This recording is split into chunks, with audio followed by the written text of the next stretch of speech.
Bonjour à tous. Donc nous allons nous intéresser aujourd'hui à la période qui s'étale entre le 1er et le 22 octobre 2023.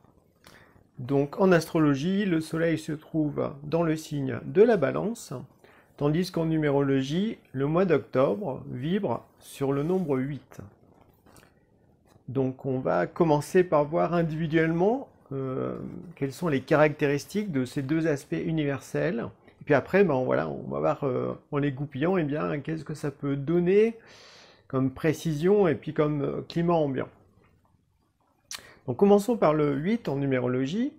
Donc c'est un nombre qui touche la maîtrise de soi, la manifestation dans la matière, le fait d'avoir foi en ses compétences, de ressentir une certaine assurance, d'avoir le courage, une force intérieure pour dépasser les défis, se transcender, accepter les challenges. Il peut y avoir un côté compétition aussi, où on a envie de dépasser ses limites, et puis donc on aime bien être avec des gens comme ça qui ont un petit peu le même niveau que soi pour que ce soit stimulant.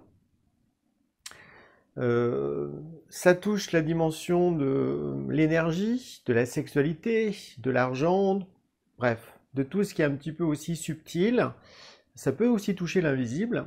Le 8, le symbole, c'est justement, c'est un octogone, un octogramme, c'est-à-dire un triangle, on va dire, et un losange qui s'interpénètrent. Donc le carré, on va dire, correspond à l'ordre terrestre, donc aux valeurs terrestres, tandis que le losange correspond à l'ordre céleste et aussi invisible.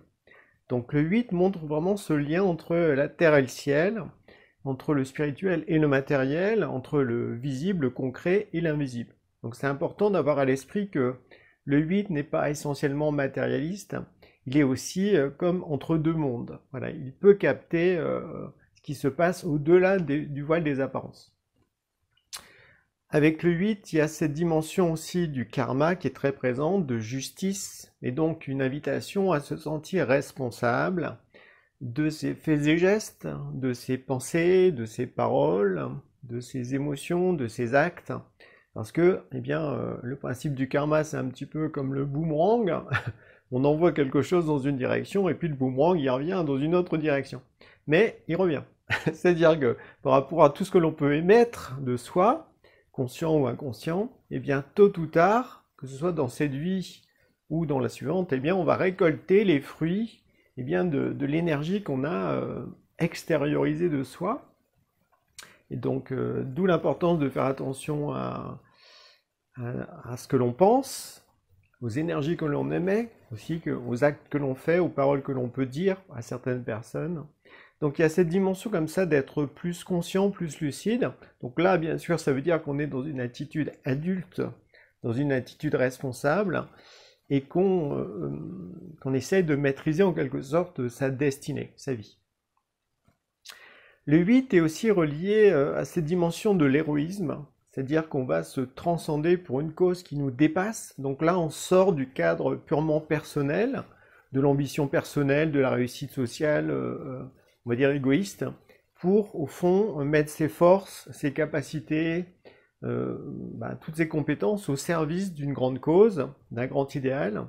Donc tous les films de super-héros, quand c'est véritablement des super-héros, on va dire ils sont en train de vivre le 8 dans cette dimension de transcendance et de combat pour une cause qui les dépasse. Donc forcément, quand il y a héroïsme, il y a forcément confrontation au mal.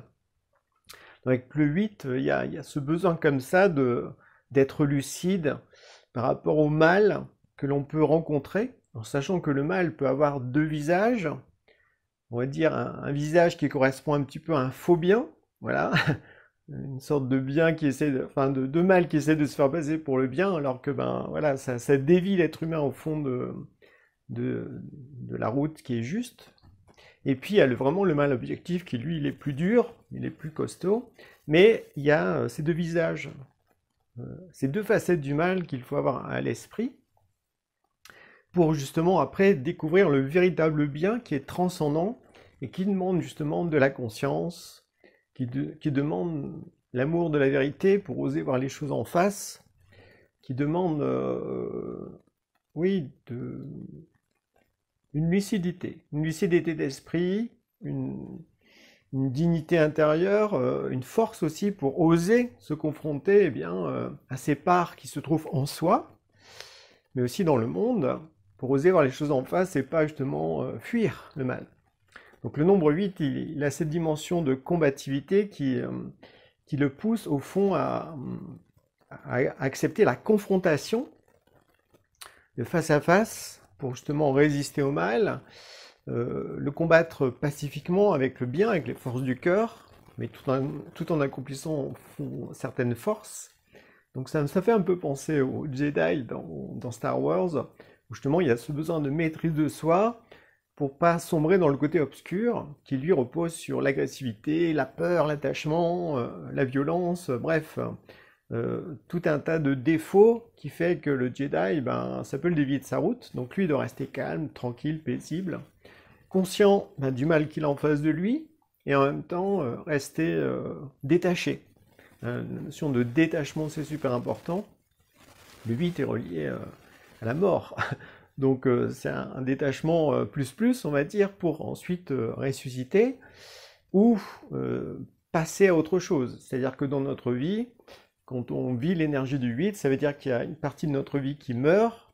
Il faut accepter vraiment de la lâcher, donc de s'en détacher, c'est fini pour toujours. Et il faut renaître sur de nouvelles références, sur de nouvelles bases. Donc ce principe de la mort et de la résurrection, de fait, relie directement le 8 au nombre du Christ. Parce que c'est lui qui, il y a 2000 ans, eh bien, est mort vraiment sur la croix physiquement, et puis le dimanche de Pâques, il est ressuscité dans son corps de gloire. Donc il y a toute cette dimension christique que l'on retrouve avec le nombre 8, qui nous apporte au fond un potentiel de victoire infinie, parce que le Christ, bon, après, nous a donné à chacun, au fond, une goutte de son sang, une partie de son énergie que l'on trouve dans notre cœur. Donc tout ce que je veux dire, en fait, par rapport au Christ, ça n'a rien à voir avec la religion, on va dire, avec les dogmes. C'est une énergie divine que l'on porte en soi et que l'on peut utiliser eh bien, dans certaines circonstances, à condition eh bien, de se révéler en tant qu'esprit pour se battre pour les bonnes choses et puis choisir le camp du bien. Donc le 8 est relié au Christ, il est aussi relié à Michael, dans le sens où cette dimension du combat, de l'héroïsme, du libre arbitre, eh bien tout est relié justement à l'arché Michael, donc qui est l'esprit de notre temps, donc qui est le chef des armées célestes. Donc il y a bien cette dimension, quand on parle des armées célestes, il y a bien cette dimension du combat contre le mal, accepter au fond de s'y confronter pour au fond grandir, découvrir en soi de nouvelles forces, de nouvelles capacités. Donc voilà un petit peu ce que je peux vous dire sur le nombre 8.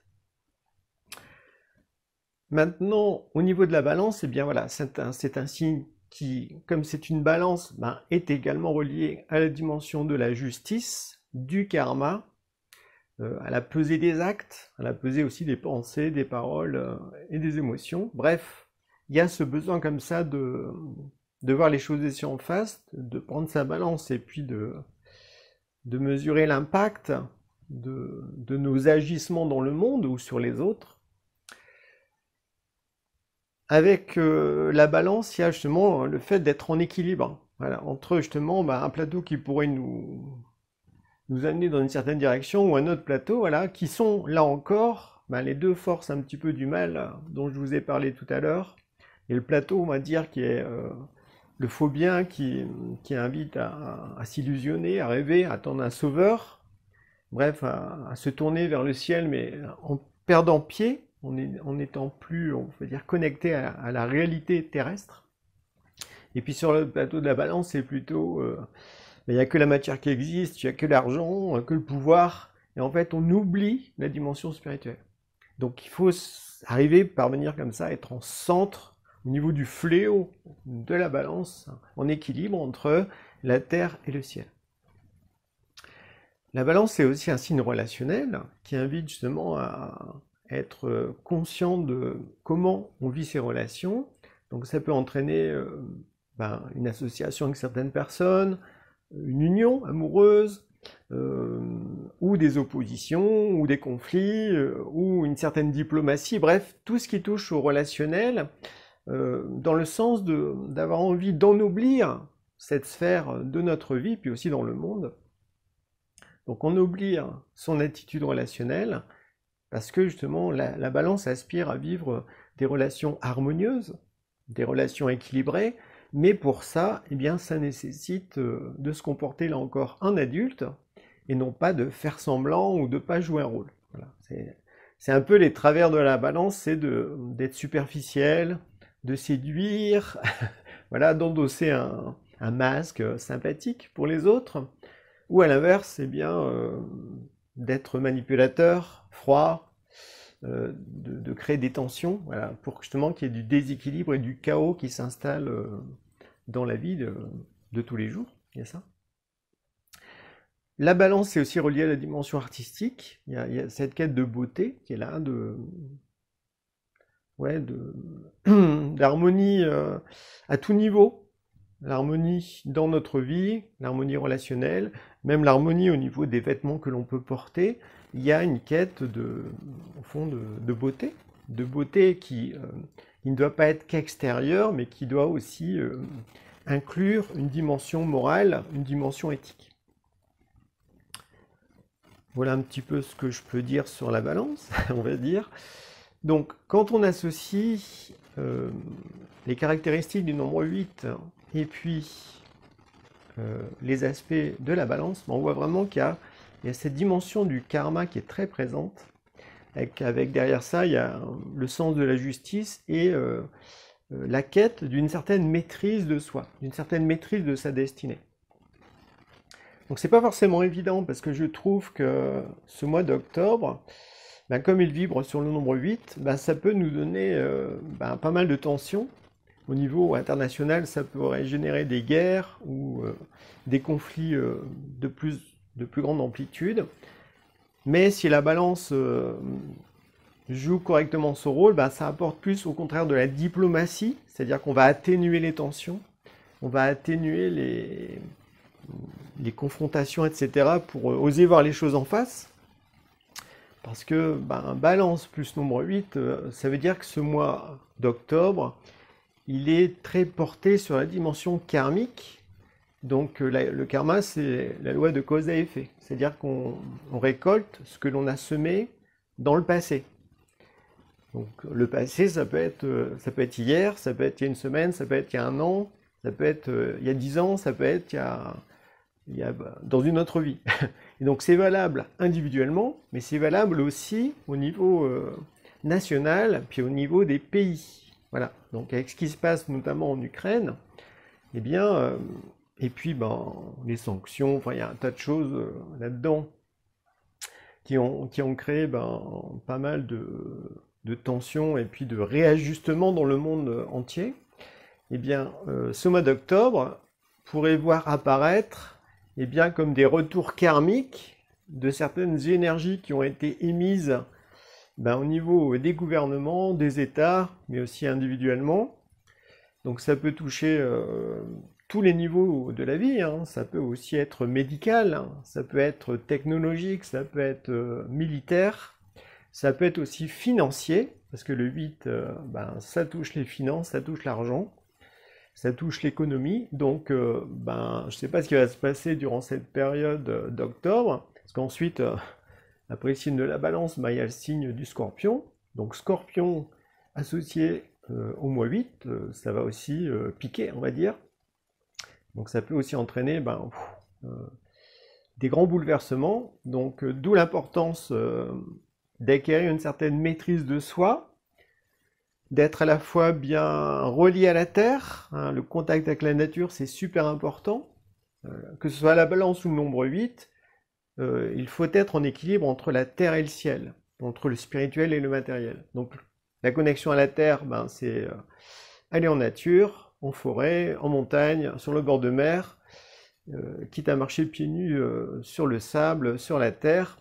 Mais il y a ce besoin de se connecter à la nature pour être plus en sécurité.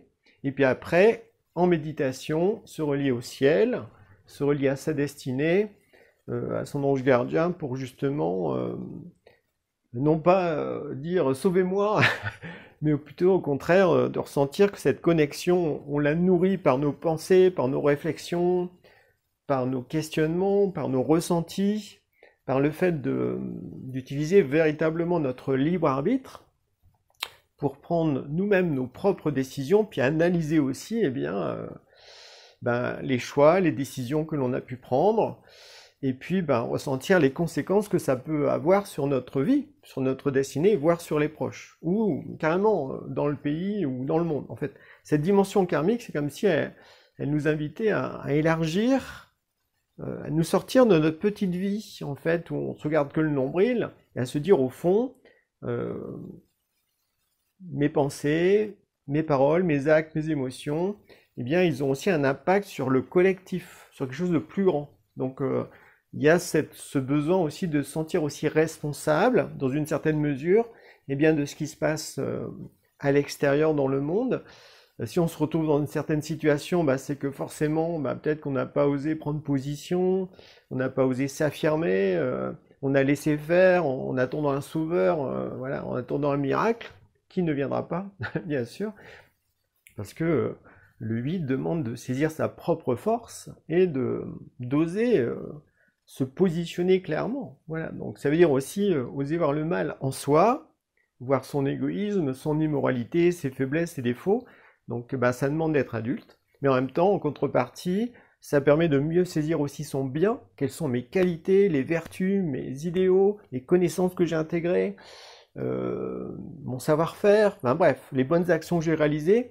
Tout ça, ça permet au bien, au troisième pôle, de tenir en respect nos parts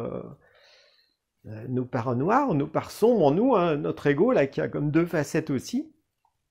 Donc voilà, c'est durant ce mois d'octobre, ça peut nous donner aussi peut-être comme un avant-goût de l'année 8 qui va arriver à partir de 2024. Donc voilà, on verra bien ce qui se passera. Donc toujours est-il que ce besoin d'accepter au fond la justesse des choses, la justice, le principe du karma, donc plus on est responsable, plus on est adulte, et plus au fond, on trouve ça juste, vraiment.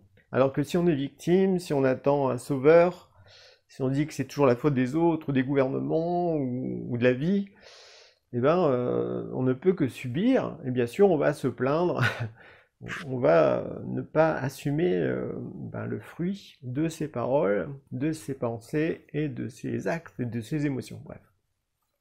Donc il y a cette quête de se relier correctement au principe du karma et à la justice, et il y a cette quête de maîtrise de soi pour être bien ancré à la terre, bien ancré au ciel, conscient de soi en tant qu'esprit, ce qui permet au fond de résister au mal, d'oser le voir en face.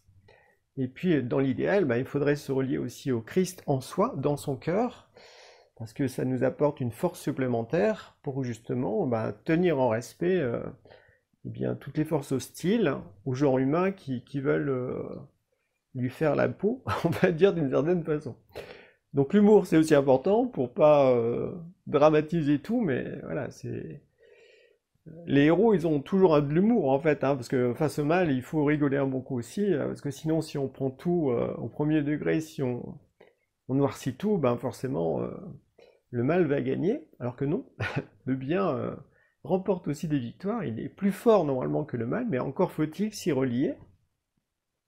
Parce que la lumière, l'amour, la foi, la fraternité, l'espérance, sont vraiment des forces qui peuvent nous accompagner pour nous aider à passer des caps dans notre vie, puis aussi à comprendre mieux l'enjeu de notre époque, de tout ce qui se passe dans le monde actuellement. Donc, pour boucler cette vidéo, j'avais envie de vous parler du représentant de l'humanité. Donc c'est un groupe sculpté qui a réalisé Rudolf Steiner au début du XXe siècle, qui mesure 10 mètres de haut, que l'on retrouve au Goetheanum, donc c'est en Suisse, tout près de Bâle, à Dornach. Donc c'est une sculpture que Rudolf Steiner a réalisée avec une femme, je ne sais plus son nom, désolé, et donc qui mesure 10 mètres de haut, qui montre au fond le représentant de l'humanité, qui au fond est le Christ, et qui sépare les deux forces du mal. D'un côté, il sépare Lucifer, et il sépare Ahriman de l'autre côté. Ahriman, c'est un autre nom pour désigner Satan, donc sachez-le. Donc il y a vraiment ce besoin comme ça de se relier à ce représentant pour, on peut même prendre la position, pour ressentir qu'on écarte cet aspect planant, illusoire, luciférien, puis aussi écarter cet aspect ahrimanien, rampant, dur, matérialiste, immoral profondément, voilà. Pour justement se sentir en Christ, ressentir son esprit individuel. Donc c'est comme une position à tenir pour ressentir qu'on est plus fort dans le bien. Donc voilà, donc j'avais envie de parler de ce représentant parce qu'il montre vraiment cette notion d'équilibre entre les deux forces du mal. Et puis ça peut être un bon sujet de méditation, donc n'hésitez pas à vous intéresser à l'histoire de ce représentant de l'humanité que Tanner a sculpté et qui mesure 10 mètres de haut, donc c'est quand même impressionnant quand on le voit concrètement. Ouais. Et donc ça correspond bien à l'énergie du 8 et associé à la balance, en tout cas de mon point de vue. Donc voilà ce que j'avais à vous partager. Donc je vous dis un bon mois d'octobre et puis au plaisir de vous croiser dans une prochaine vidéo. Bye bye!